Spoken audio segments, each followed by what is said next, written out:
Agenda 2030. And in Agenda 2030, what we're really trying to do here is to, again, with streamlining, focus our activities on those three things that we think are major areas for us. The first is, how do we realize that we are not here only for illness and disease, but for health and well-being? So how do we start having an eye not only to universal health coverage, not only to setting up centers of excellence, but to nutrition, to obesity, to ensuring that children have vaccinations. You know, health and well-being is as important. So that's number one.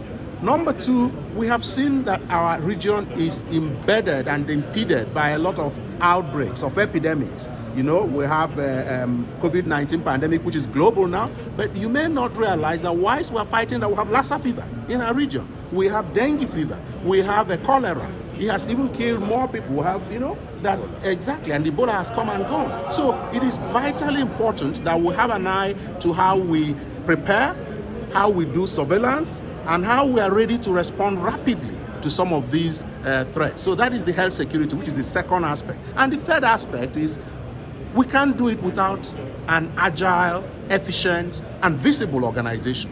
We feel that we've done some things in the past 4 years, but WAHO needs to come out of its cocoon and become even more international. The potential for WAHO, for this region, is the only region in Africa that has a WAHO.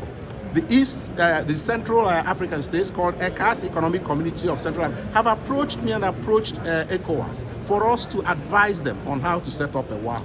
Therefore, we must cherish the organization we have. We need to give it more visibility, not hide it in terms of location. But these are things that we need to do in Vision 2030. So you spoke about pandemic.